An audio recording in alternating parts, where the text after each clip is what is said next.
Merci en tout cas d'être présent ce soir.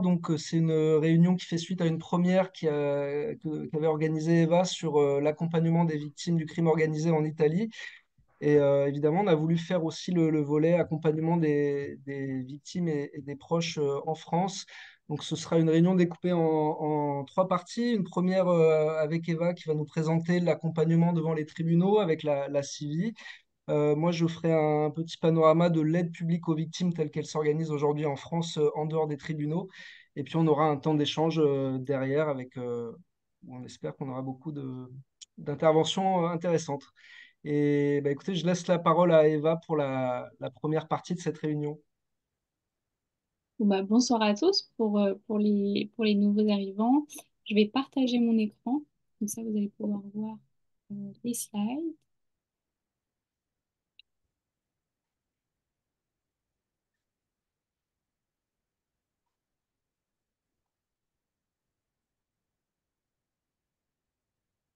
Voilà. Est-ce que vous voyez tous mon écran? Oui. Super. Donc pour commencer cette première partie, je vais débuter par une définition juridique de ce qu'est une victime en France. À préciser qu'il n'existe aucune en fait définition de ce qu'est une victime d'infraction dans le code pénal. Et donc, de la même manière, en fait, il n'existe pas, à proprement parler, d'une définition de ce qu'est une victime de la criminalité organisée en France. Néanmoins, on peut quand même se mettre d'accord sur le fait que est considérée comme une victime toute personne qui a souffert du dommage causé par une infraction, donc une infraction, une entrave à la législation pénale. Et cela peut être la personne qui a directement subi les faits ou un de ses proches qui aurait subi un dommage personnel du fait de l'infraction. Donc ça peut être un dommage tout simplement moral de voir la personne, un de ses êtres chers souffrir, par exemple. Et la définition de ce qu'est une partie civile, en fait, c'est une victime, hein, une personne qui s'estime victime d'une infraction et qui intervient dans une procédure pénale pour obtenir l'indemnisation de son préjudice. Donc ça, c'est voilà, une première définition. On voit que contrairement à la législation italienne, on n'a pas de définition de ce qu'est une victime du crime organisé à proprement parler.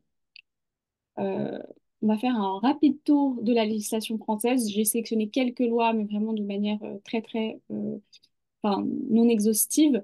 La première loi vraiment qui va débuter, qui va permettre de développer le droit des victimes, c'est une première loi de 1977 qui va donc garantir euh, l'indemnisation de certaines victimes de dommages corporels. Et c'est vraiment la première loi qui prévoit ça, sous l'impulsion du garde des Sceaux de l'époque, donc Robert Badinter.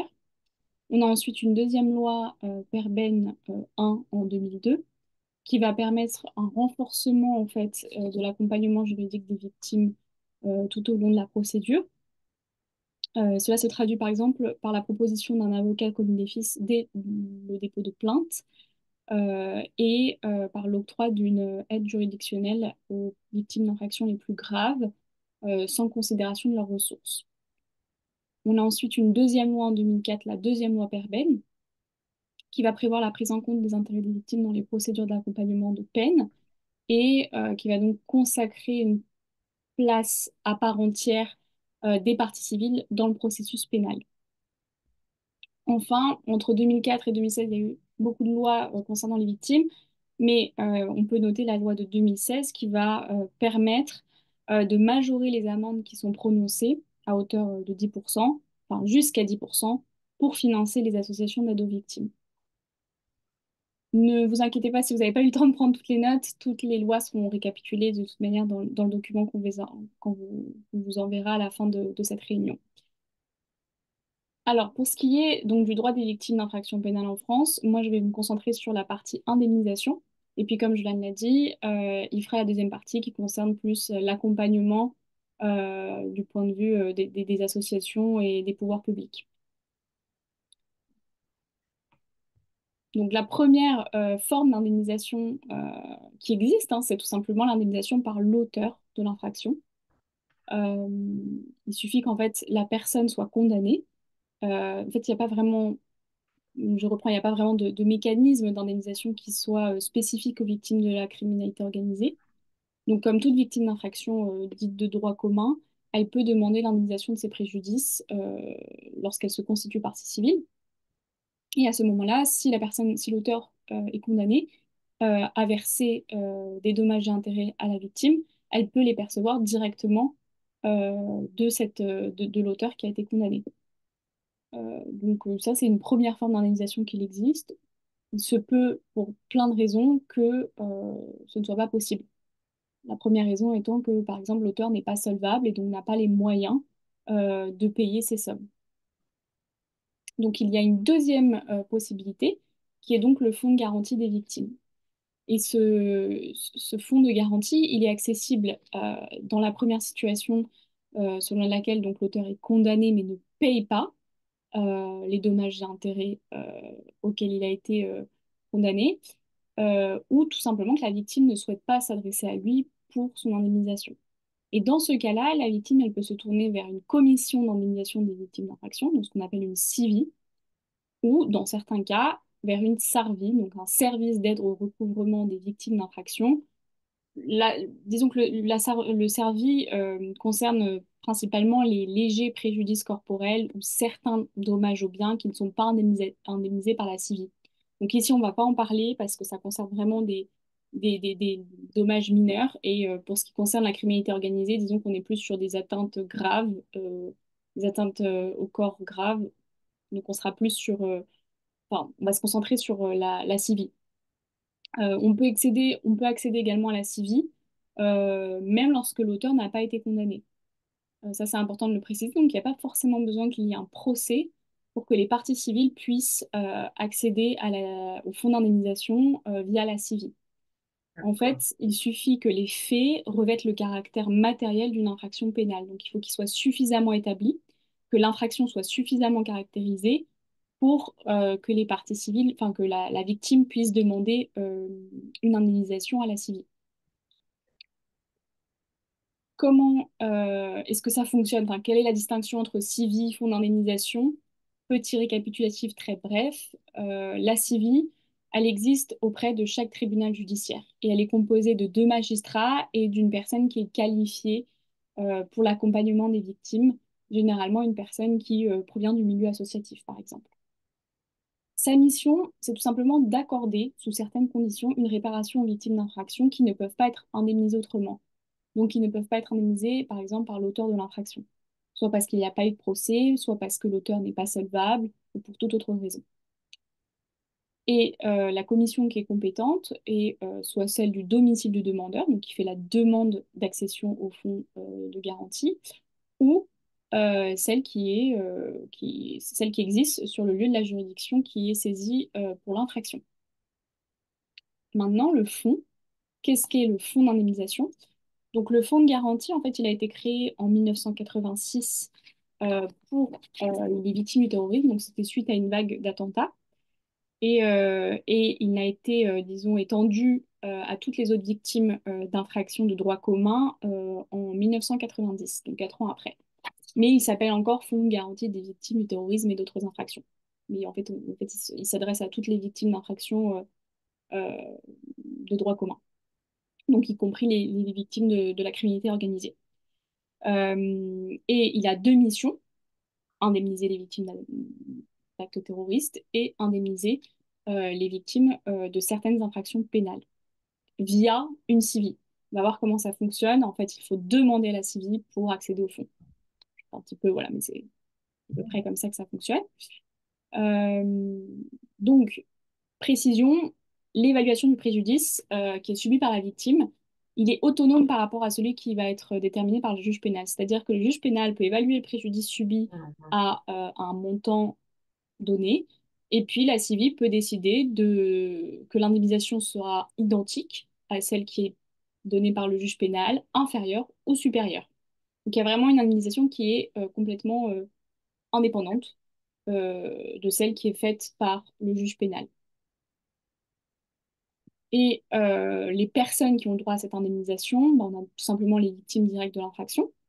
Donc celles, par exemple, qui auraient subi un dommage corporel qui aurait été blessé à la suite d'une infraction, le représentant légal, donc par exemple le parent d'un enfant mineur, un proche d'une victime d'infraction, tout simplement une personne qui aurait perdu quelqu'un de sa famille et qui aurait souffert d'un dommage moral de la perte de cette personne, ou encore l'ayant droit d'une personne décédée suite à une infraction, donc son héritier par exemple. Alors ça, c'est un bref, c'est un schéma qui est donné par le Fonds de garantie des victimes. Simplement pour montrer un petit peu comment ça fonctionne. Nous, ce qui nous intéresse, c'est plutôt toutes les atteintes corporelles les plus graves. Donc, on a l'homicide, les agressions sexuelles, le viol, le proxénétisme, la traite d'êtres humains et toutes les infractions en fait qui ont entraîné une incapacité totale de travail supérieure à un mois ou une incapacité permanente. Et donc pour cette catégorie qu'on considère comme des dommages corporels graves, il n'y a pas de plafond d'indemnisation. En revanche, pour toutes les autres, il y en a un. Donc pour tous les dommages corporels qui ne rentrent pas dans la catégorie des dommages corporels graves, on a un plafond d'indemnisation qui est déterminé en fonction des arrêtés, etc. Donc, je ne vais pas les détailler ici, on va se concentrer sur les infractions les plus graves. Voilà, c'est simplement pour que vous voyez un petit peu la diversité des infractions qui sont prises en charge par le fonds. On a également euh, un article spécifique pour les infractions routières. Vous retrouverez ce document, on vous l'enverra également à la fin de la réunion. Pour ce qui est de la procédure d'obtention de l'indemnisation de la CIVI, j'espère que je ne vais pas trop vite ou que c'est pas trop difficile de me suivre. La, donc, la présentation de la demande doit être faite par la personne qui demande l'indemnisation, c'est-à-dire la victime, sa famille, en tout cas le demandeur qui veut être indemnisé. Donc, on a là une première limite du dispositif, c'est que ce n'est pas la CIVI qui vient vous chercher pour vous indemniser. Donc ça peut être compliqué parfois, surtout si la personne n'est pas au courant qu'il y a cette possibilité-là. Il y a un délai pour saisir la CIVI qui est assez strict, puisque s'il n'y a pas de procès, donc s'il n'y a pas de procès en cours ou il n'a pas encore eu lieu, les victimes ont 3 ans à partir de la date de l'infraction pour saisir la CIVI. S'il y a eu un procès et qu'il y a une condamnation, euh, les parties civiles ont 1 an à partir de la décision définitive. Donc toutes les voies de recours ont été épuisées ou expirées. Donc il ne faut pas qu'il y ait un appel en cours. Il faut vraiment que ça soit une décision définitive. Sauf cas exceptionnel, si la victime n'a pas pu faire valoir ses droits pour X ou Y raison, mais c'est vraiment dans des cas très très très très très exceptionnels. Voilà. Sinon c'est des dates, enfin c'est des délais assez stricts dans lesquels les victimes peuvent saisir la CIVI. Pour ce qui est de la présentation de la demande, donc, elle doit être présentée par une personne physique et les personnes morales n'ont pas le droit de demander une indemnisation, ce qui est le cas par exemple en Italie. Donc il faut qu'elle soit adressée à la CIVI qui soit compétente, accompagnée de toutes les pièces justificatives, etc. Pour ce qui est maintenant de l'offre, c'est-à-dire que une fois que la personne a déposé une demande d'indemnisation à la CIVI, c'est le fonds d'indemnisation qui va faire une offre d'indemnisation au demandeur. Donc il va lui proposer un montant d'indemnisation dans un délai de 2 mois à compter de la réception de la demande. Et le demandeur, dans ce cas-là, a 2 mois supplémentaires pour accepter ou refuser l'offre. S'il accepte l'offre d'indemnisation, donc s'il est d'accord avec le montant que le fonds lui propose, dans ce cas-là, l'offre devient un contrat, un d'accord, et il est envoyé à la CIVI pour l'homologation. Et le fonds, dans ce cas-là, a aussi 1 mois pour, à partir de l'homologation, a 1 mois pour verser l'indemnisation. Si en revanche, le demandeur refuse le montant de l'indemnisation, généralement parce il considère que le montant est trop bas, dans ce cas-là, il peut demander une nouvelle offre au président de la CIVI, qui est libre de l'accepter ou de le refuser sans justification. Et dans le cas où on n'a pas d'autre offre et ou le demandeur refuse tout simplement l'offre qui lui est faite, la phase amiable prend fin et on ouvre la phase juridictionnelle, puisque dans ce cas-là, on a une audience devant la suivi. À noter, et ça c'est quand même assez important, puisque dans beaucoup de cas, on voit cette limite apparaître, la réparation du préjudice ne peut être refusée ou en tout cas son montant réduit en raison de la faute de la victime. C'est-à-dire que si l'on considère que la personne, la victime, a contribué d'une manière ou d'une autre à son propre dommage, il se peut que le montant de l'indemnisation soit réduit, voire refusé. C'est le cas, par exemple, de règlement de compte. Si on est dans une situation où il y a eu un règlement de compte entre bandes rivales, par exemple, sous fond de narcotrafic, situation assez courante, actuellement, la victime décédée, sa famille peut se voir refuser l'indemnisation, l'accès au fonds, puisqu'on considère que la victime était impliquée dans le trafic, impliquée dans le règlement de compte et a participé par son implication à son propre dommage. Une fois qu'on a la nouvelle décision, donc voilà, je reprends un petit peu le parcours, le cheminement. La phase amiable prend fin, le demandeur a refusé l'offre d'indemnisation proposée par le fonds ou la CIVI n'a pas proposé d'autre offre. Il y a une instruction auprès de la CIVI, il y a une audience. Il vaut mieux être accompagné d'un avocat dans ce cas-là. Et la CIVI rend une nouvelle décision qui est cette fois-ci qui a force exécutoire et dans ce cas-là, le fonds a 1 mois pour verser l'indemnisation. Il y a une possibilité de recours, de faire appel devant la cour d'appel c'est le cas également pour le fonds qui a la possibilité de faire appel s'il n'est pas d'accord avec la décision prise par la CIVI. Donc, ici, vous avez un petit schéma qui récapitule tout ce que je viens de dire. Ne vous inquiétez pas, il sera également communiqué. C'est une capture d'écran, donc c'est un petit peu flou. Voilà, il y a le parcours qui est mieux expliqué très certainement que ce que je viens de faire, de manière plus schématique et synthétique. Euh, et vous avez les principales étapes du processus. Donc, quelques chiffres maintenant sur l'activité de la CIVI et du fonds. Sur le nombre de victimes prises en charge en 2023, il était de 25 511 victimes d'infractions de droit commun. Et on remarque que la majorité de ces victimes ont subi des dommages corporels graves. Je répète, dommages corporels graves, c'est homicide, viol, euh, traite des êtres humains et incapacité permanente ou incapacité supérieure à 1 mois. Donc c'est quand même assez significatif. On voit quand même qu'il y a une surreprésentation des personnes qui ont subi des dommages corporels graves. Au niveau des sommes accordées, en 2023, elles étaient de 467,3 millions d'euros aux victimes de droit commun, d'infractions de droit commun. Et sur ces 467,3 millions, là encore, la majorité a été versée à des victimes qui ont subi un dommage corporel grave. Euh, donc là encore, on voit qu'il y a quand même une majorité qui va à cette catégorie de victimes-là. Et pour ce qui est de l'homologation, je n'ai trouvé que des chiffres de 2022, mais c'est assez significatif. C'est-à-dire que seulement 44% des offres proposées par le fonds sont homologuées par la CIVI. Ce qui signifie que plus de la moitié, en fait, des offres proposées par le fonds aux demandeurs sont refusées par le demandeur. Ce qui signifie aussi que généralement, c'est que les propositions qui sont faites par le fonds sont perçues comme trop faibles par les demandeurs, par les victimes, qui considèrent que l'offre d'indemnisation qui a été faite n'est pas satisfaisante au regard du dommage qui a été subi. Enfin, je vais terminer par une dernière possibilité d'indemnisation qui est à mon sens assez intéressante et qui est peut-être peu connue, c'est l'indemnisation par la Grasc.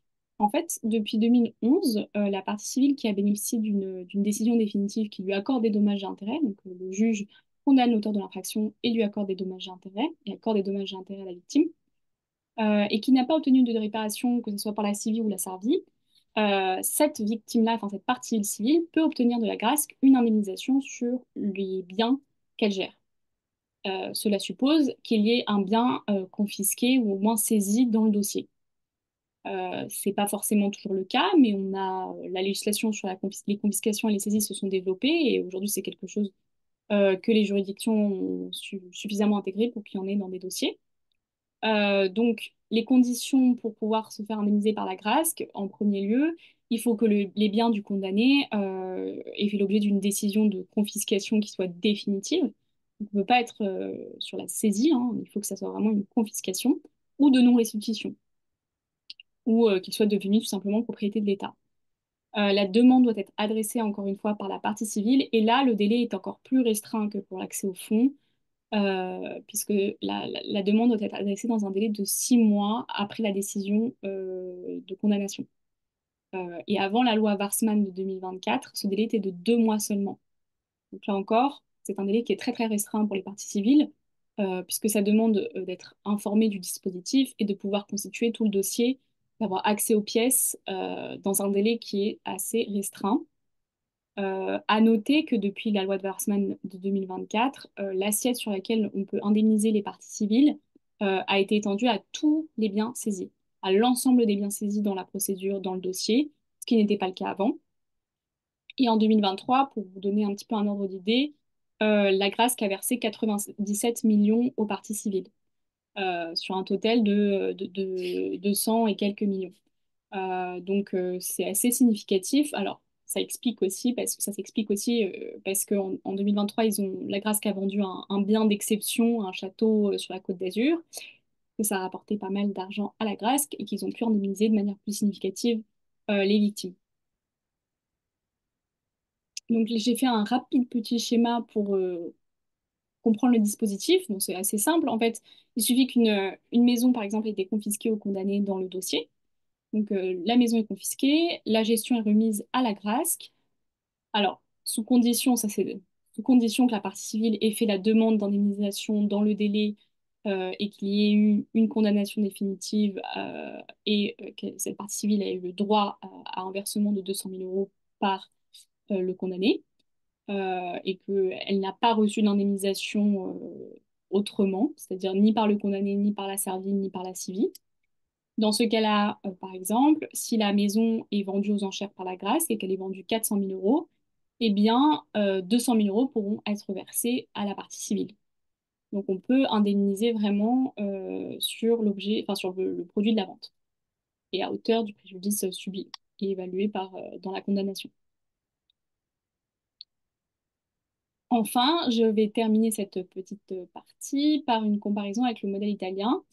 Donc, je vous invite, pour ceux qui n'ont pas vu la première partie, à vraiment aller voir la vidéo sur le modèle italien de prise en charge et d'indemnisation des victimes de la mafia en Italie. La première différence, c'est qu'il n'y a tout simplement pas de régime spécifique pour les victimes du crime organisé en France, comme il existe en Italie, par exemple. En Italie, les victimes de la mafia ont un statut spécifique qui leur accorde un certain nombre de droits en plus des victimes de droit commun. Ce n'est pas le cas en France. Toutes les victimes, n'importe enfin, elles font partie de la grande catégorie des infractions de droit commun. Euh, à, à noter quand même qu'il y a une distinction avec les victimes du terrorisme et de la circulation, pour lesquelles s'applique un régime un tout petit peu plus spécifique.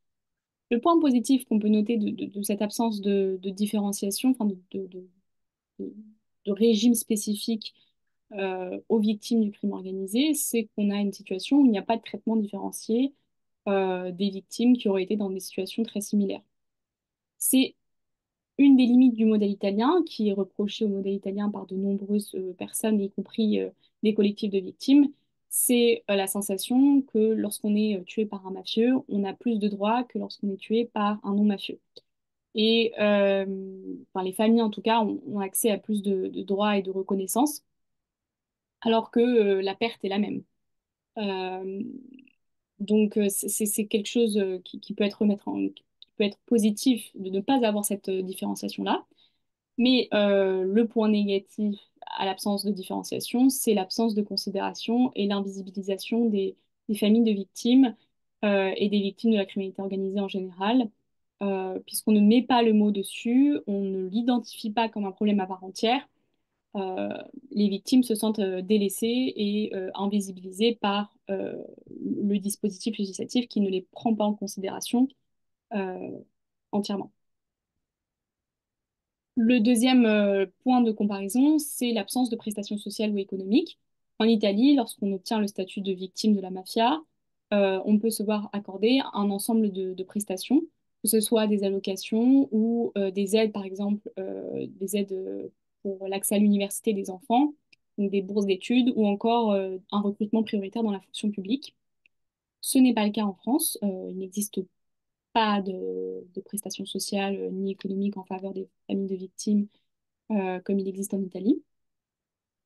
Et enfin, en Italie, on remarque quand même que pour les victimes de la mafia, il y a un réseau associatif qui est quand même plus développé et en tout cas plus spécialisé dans leur prise en charge, ce qui n'est pas le cas en France. Il y a un réseau d'aide aux victimes sur lequel va développer, enfin, va se concentrer Jolan, mais qui ne sont pas spécifiques aux victimes du crime organisé. J'en ai terminé pour cette partie. Je vais laisser Jolan continuer. Et puis, si vous avez des questions, je vous invite à les poser à la fin de la réunion. On pourra y revenir tranquillement dessus. Merci beaucoup Eva pour la présentation devant les tribunaux donc de la CIVI, une présentation très complète. Donc on a voulu aussi s'intéresser à la politique publique d'aide aux victimes en France en dehors des tribunaux, comment elle était pilotée. Euh, je veux bien que tu passes sur la diapo juste après. Merci. Donc historiquement, pour le cadre général, en France, la politique d'aide publique aux victimes, elle est pilotée par le ministère de la Justice qui délègue ensuite cette mission de service public à un réseau associatif. L'origine de cette politique, elle remonte aux années 80, notamment sous l'impulsion du garde des Sceaux de l'époque, Robert Badinter. J'ai noté une phrase qu'il avait eue lors du premier colloque en 83 qui avait réuni alors 18 associations d'aide aux victimes. Face aux journalistes, Robert Badinter avait dit: On parle beaucoup des victimes, mais on fait très peu pour elles. Il dénonçait alors ce qu'il appelait la solitude de la victime. Alors, où on en est aujourd'hui, le principal acteur associatif, c'est le réseau France Victimes, qui est créé en 1987. Avant ça, c'était l'Institut national d'aide aux victimes et de médiation, qui a été créé, lui, en 1986. On compte aujourd'hui dans ce réseau France Victimes 187 associations agréées par le ministère. Il y en a une au moins par département sur le territoire français. Le domaine d'action de ce réseau est très large, puisqu'il va de la prise en charge des victimes d'accidents de la route aux victimes d'actes de terrorisme, de catastrophes naturelles, les victimes de violences conjugales. Et alors, pour quelques exemples, on va en détailler un tout à l'heure. Il y a la VAD à Marseille, donc l'association d'aide aux victimes d'actes de délinquance. En Corse, c'est la Corse AVEM. Je crois que les personnes des collectifs corses pourront nous en dire un mot tout à l'heure. À noter également en 2017 la création d'une délégation ministérielle de l'aide aux victimes, donc, qui a été créée après la vague d'attentats en France en 2015 et 2016. Avant de parler d'une association en particulier, donc l'AVAD, un premier constat, c'est le faible budget qui est alloué à l'aide publique aux victimes, puisqu'en 2023, c'est les derniers chiffres qu'on a, le ministère consacrait 43 millions d'euros à la politique d'aide publique aux victimes, encore une fois, toutes victimes confondues, une enveloppe qui était déjà en hausse de 49% depuis 2020. Donc, autrement dit, avant 2020, il y avait quasiment rien. Et un petit parallèle pour l'ordre d'idée, c'est le budget alloué au ministère de l'Intérieur pour la lutte contre les stupéfiants. Alors, il n'y a pas de chiffre spécifique, mais il est intégré dans la mission sécurité qui reçoit un total de 16 milliards et demi d'euros. Euh, Également à noter, dans sa politique d'aide aux victimes, le ministère vante beaucoup son réseau de bureaux d'aide aux victimes, qui sont en fait des permanences présentes depuis 2013 dans chacun des 166 tribunaux judiciaires en France. Et concrètement, en fait, ce sont des permanenciers juristes et psychologues qui vont surtout expliquer aux victimes le déroulé de l'audience, comment elles doivent se comporter au tribunal et quelles demandes elles peuvent faire, notamment auprès de la CIVI que vous a présenté Eva. J'ai mis juste ouais, j'ai mis une image de Corse Matin, voilà, pour rappeler que le sujet, malheureusement, fait encore l'actualité. Euh, donc voilà, j'ai voulu me concentrer sur une association du réseau France Victimes, en l'occurrence l'AVAD, hein, en tant que Marseillaise, c'est celle qu'on a chez nous. Donc il faut savoir qu'au départ, c'est une association bénévole créée en 83 qui a ensuite eu l'agrément du ministère. L'AVAD, elle réunit aujourd'hui une petite vingtaine de salariés. Le siège est dans le 7e arrondissement à Marseille. Euh, la mission de l'AVAD, je cite, c'est d'apporter une aide gratuite et inconditionnelle à toute personne victime d'une infraction pénale. Un chiffre, en 2023, elle a reçu 5200 personnes avec des profils très variés. Cela va des victimes de cambriolage aux victimes d'attentats, en passant par les victimes d'accidents collectifs, comme l'effondrement des immeubles rue Tivoli à Marseille l'an dernier, avec une majorité de cas qui sont des cas de violence conjugale. Sur le budget, la VAD, elle dispose d'environ 1,5 million d'euros uniquement en subventions publiques, pour moitié par le ministère, pour l'autre moitié par les collectivités territoriales. Sachant que ce budget, voilà, il est remis en jeu chaque année déjà. Et concrètement, l'équipe est constituée de juristes pénalistes qui peuvent aider les victimes et leurs proches dans des démarches juridiques. Ce sont aussi des psychologues cliniciens formés à la prise en charge du psychotraumatisme ou bien des assistantes sociales. En revanche, il faut noter que l'AVAD, elle n'embauche pas directement des soignants, hein, ce n'est pas une structure de soins, mais ces équipes vont plutôt faire le lien avec des structures, des hôpitaux, comme la cellule d'urgence médico-psychologique des hôpitaux de Marseille. En clair, l'AVAD, elle a surtout un rôle de relais, d'intermédiaire pour orienter les victimes. Dans une interview, j'ai lu de sa directrice Marie Guillaume, elle précisait que tous les mois et demi, l'AVAD tient une réunion opérationnelle avec le parquet, les services de police, de gendarmerie pour aborder certaines situations concrètes. Le parquet peut saisir l'AVAD également sur certains dossiers. On l'a vu récemment, par exemple, dans le procès des dentistes Kedge à Marseille, qui ont été accusés d'avoir de mutilation à Marseille. Il y avait près de 300 victimes constituées partie civile qui ont pu bénéficier de l'aide de l'AVAD pour leur démarche devant les tribunaux. L'AVAD, elle a sous sa responsabilité deux dispositifs intéressants. C'est le service d'aide aux victimes d'urgence, le SAVU, qui a été créé en 2003.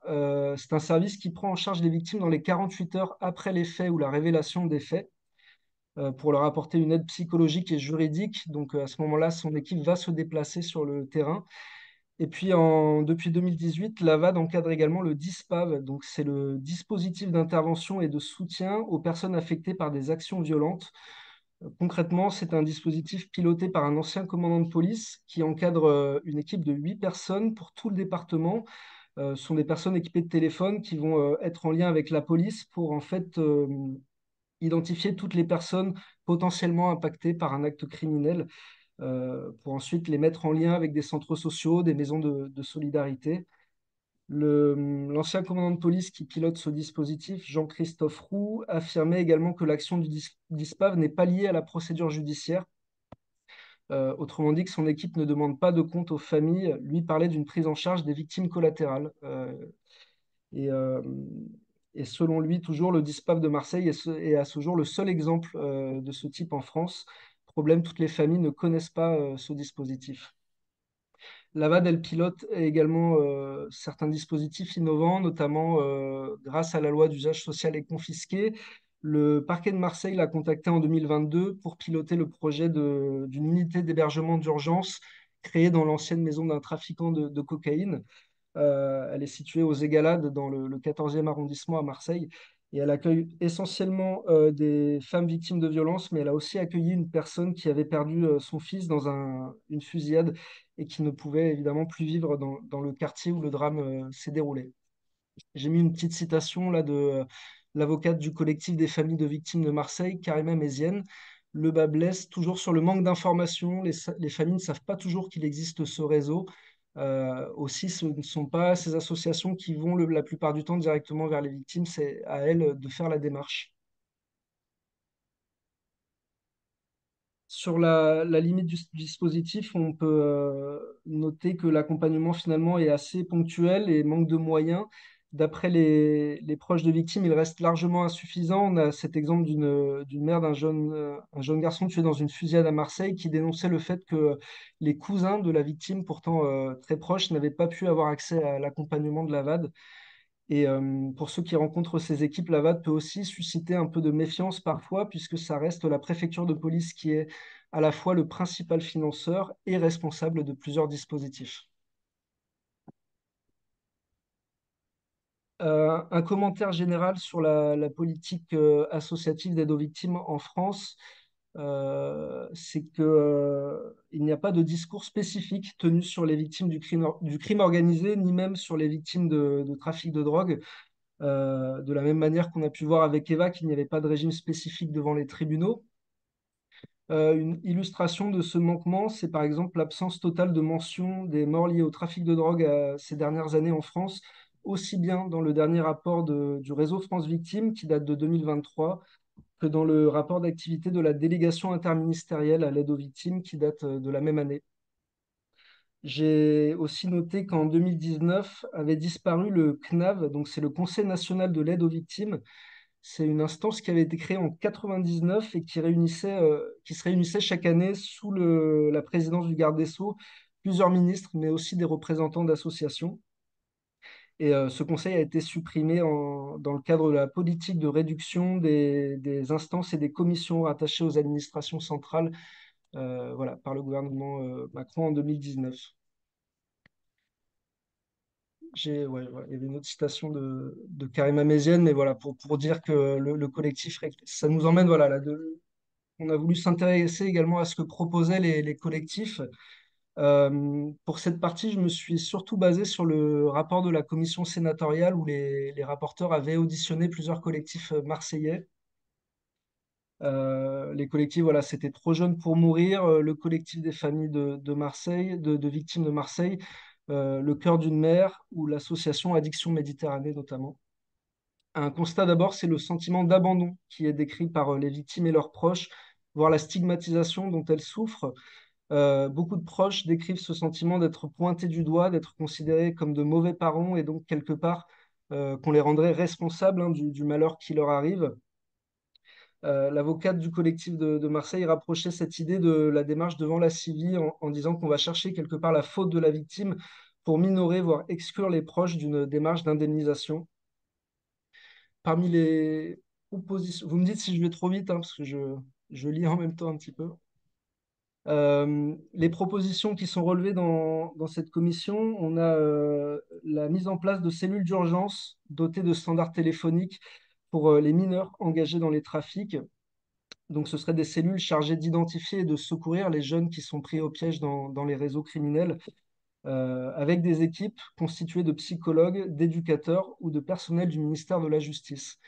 Un petit point quand même sur la protection de la jeunesse hein, qui manque cruellement de moyens aujourd'hui, donc les éducateurs spécialisés notamment.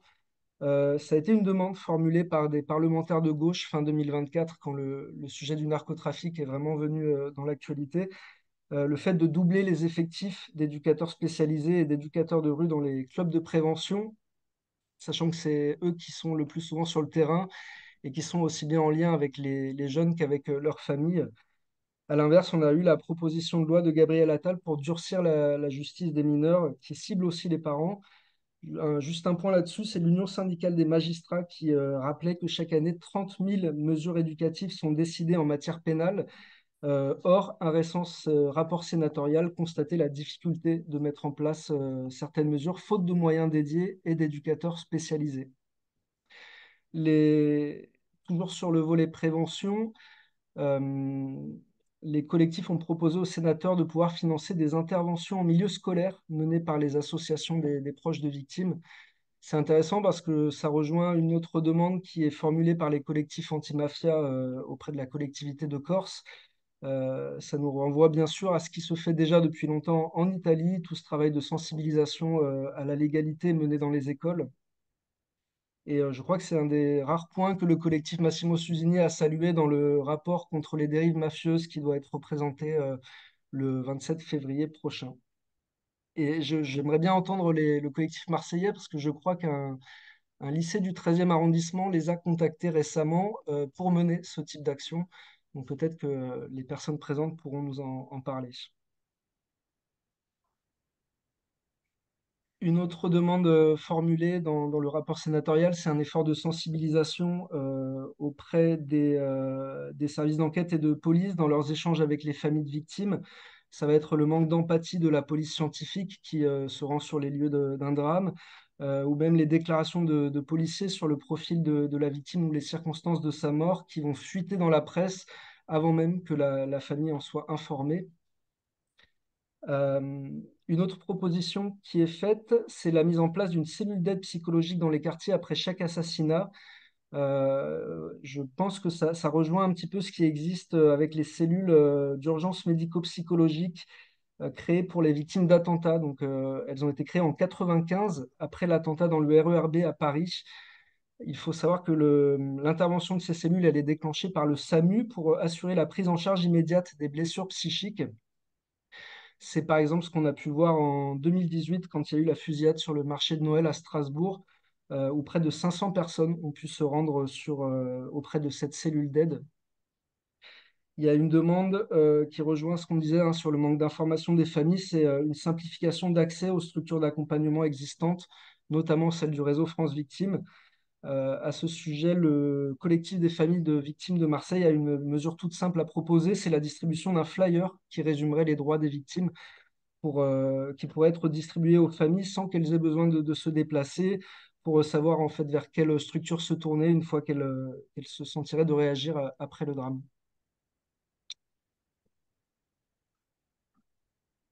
J'ai voulu faire un zoom sur une mesure d'urgence réclamée, évidemment, c'est l'aide au relogement.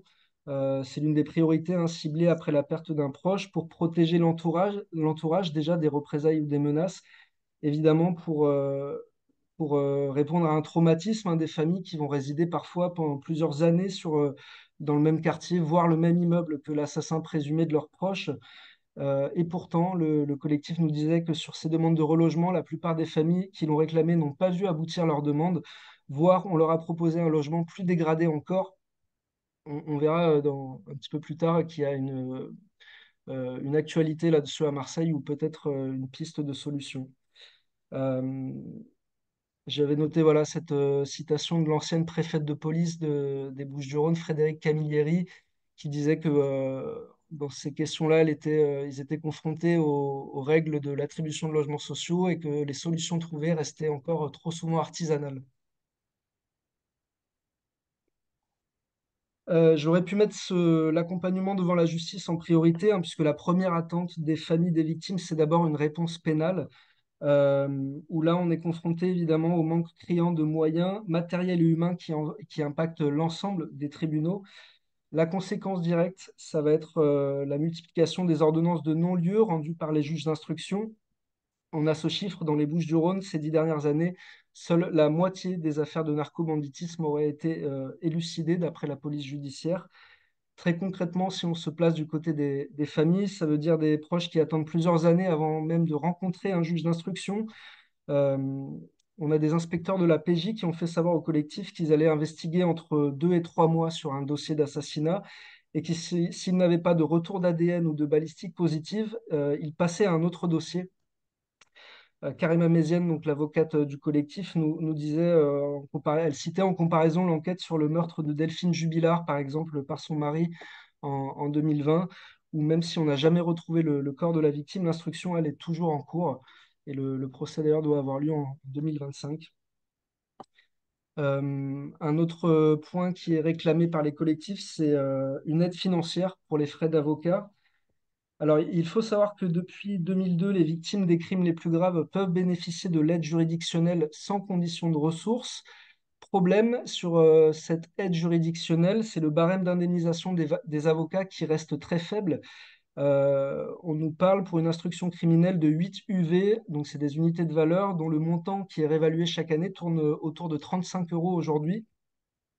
En clair, ces avocats à l'aide juridictionnelle, ils vont être payés 300 euros pour une instruction qui peut s'étendre sur 1 an, 2 ans, 5 ans, et ils ne seront payés qu'à la fin de cette instruction.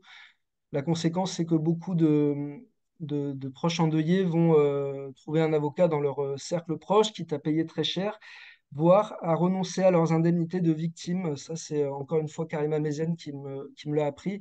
Quand elles savent que la CIVI existe, elles y vont, mais elles font aussi souvent elles passent des conventions d'honoraires avec leur avocat pour que celui-ci se rémunère en fait sur les indemnités de victimes auxquelles elles pourraient prétendre. Euh, voilà. Une demande toujours concernant la justice, c'est le fait d'être informé de l'avancée des enquêtes. Là, c'est une constante qu'on retrouve également dans beaucoup de dossiers du crime organisé. On peut citer le dossier de Massimo Susini, où 6 ans après son assassinat en 2019, son oncle Jean-Toussaint Plazenzotti, alors qu'il est constitué partie civile, n'a jamais réussi à avoir accès au dossier pénal.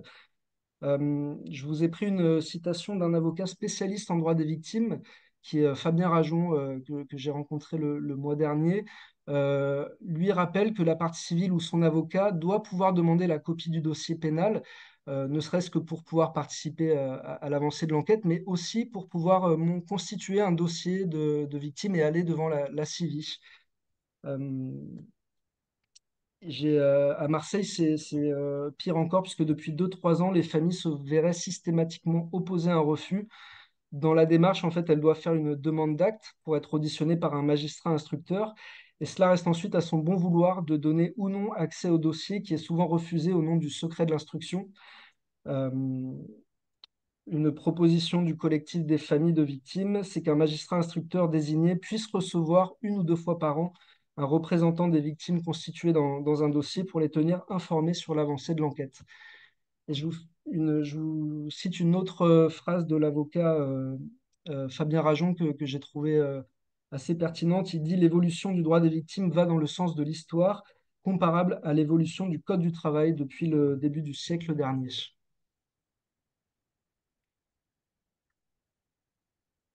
Sur la dernière partie, on a voulu s'intéresser avec Eva à la place des victimes dans l'actualité.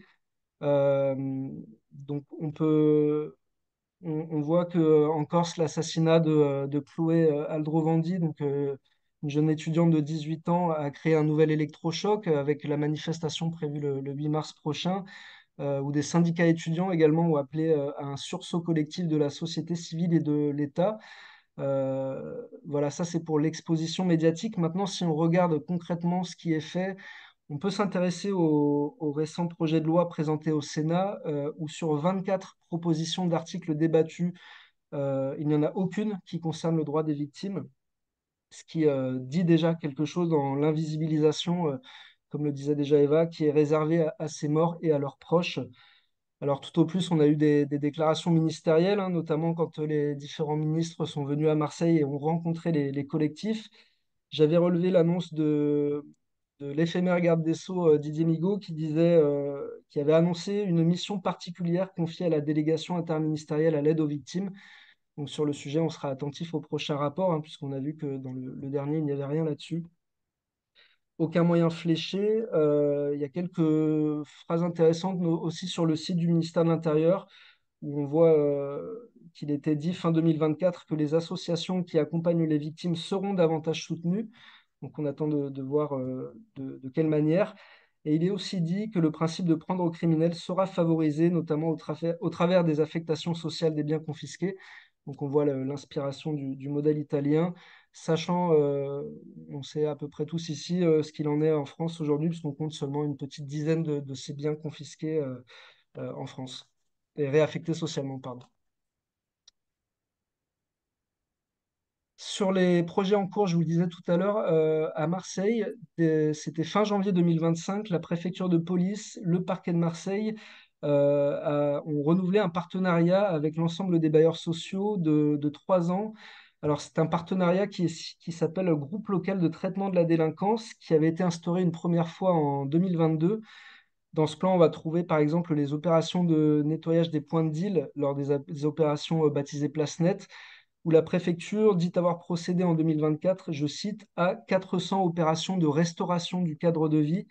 Alors la nouveauté dans ce partenariat de 3 ans, c'est une volonté affirmée de prioriser ces solutions de relogement pour les familles touchées par les trafics. Le procureur de Marseille, Nicolas Besson, a qualifié ce dispositif de dimension sociale de la répression et il dit qu'il pourrait concerner des familles endeuillées, de nourrices ou de locataires qui veulent donner des renseignements. Sachant que dans le même temps, l'autre priorité qui est pointée dans ce plan concerne l'expulsion des locataires impliqués dans les trafics, avec tous les risques de dérive hein, que cela peut supposer. En 2024, il y a eu près de 200 expulsions de ce type sur le parc social du secteur, contre 18 en 2023.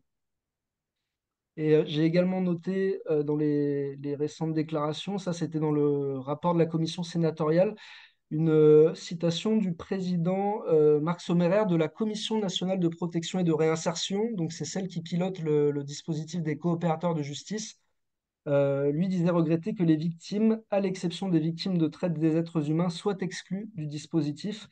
Dans les affaires de trafic, les victimes de tentatives d'assassinat sont les premières à garder le silence hein, par peur de représailles, alors qu'elles savent pertinemment d'où vient la menace. Lui résume, on ne peut pas en l'état protéger les victimes. Et je trouvais ça intéressant, voilà, on ne pense pas forcément aux victimes quand on pense au statut de coopérateur de justice. Parmi les autres projets, je veux bien que tu passes sur la diapo d'après, Eva. Parmi les autres projets, on peut se demander où en est le projet de guichet unique d'aide aux victimes qui avait été annoncé par l'ancien garde des Sceaux Éric Dupond-Moretti en 2023. Donc il y a eu des visites de terrain, il y a eu, mais on sait, pour l'instant, il y a rien de nouveau là-dessus. Donc c'est un projet qui vise à simplifier le parcours des victimes en leur offrant un interlocuteur unique pour toutes leurs démarches. Mais très concrètement, on ne sait pas trop à quoi ça pourrait ressembler. Il y a également eu en 2023 un nouveau dispositif piloté par le réseau France Victimes qui s'appelle le PAMIVI pour Programme d'accompagnement des mineurs victimes. Très concrètement, c'est un accompagnement des mineurs qui doivent déposer devant une cour d'assises pour leur expliquer le fonctionnement de la justice. Un projet intéressant mené au niveau européen, cette fois, c'est le projet Bénévict, lancé par l'organisation européenne Victim Support Europe en 2022. En fait, c'est une étude qui a été menée dans 26 pays de l'Union européenne pour voir comment chaque pays appliquait la directive européenne sur les droits des victimes qui a été mise en place il y a 10 ans. Juste un petit mot hein, sur cette directive. Elle a été établie en 2012 par le Parlement européen et c'est un texte qui liste les normes minimales concernant les droits, le soutien et la protection des victimes de la criminalité. Euh, il est dit que cette directive vise à garantir que les victimes bénéficient d'un soutien et d'un accès à l'information, qu'elles obtiennent justice et réparation. Elle a été mise en œuvre en France par la loi du 17 août 2015. Alors, un commentaire sur sa mise en œuvre en France de l'association Victimes Support Europe. Et il est dit que bien que la grande majorité des articles de la directive européenne aient été transposés fidèlement dans le droit français, leur mise en œuvre est inégale en raison du manque de personnel, de ressources financières et matérielles. Et puis enfin, pour les pistes, on a bien sûr avec Rimalt la préparation d'un plaidoyer pour faire du 21 mars italien, donc la journée nationale de la mémoire et de l'engagement envers les victimes de la mafia, une journée française et européenne des victimes innocentes du crime organisé. Et voilà, c'est notamment pour ce plaidoyer-là qu'on fait ce type de réunion, pour en discuter tous ensemble. Merci beaucoup. Et je pense qu'on peut ouvrir la discussion.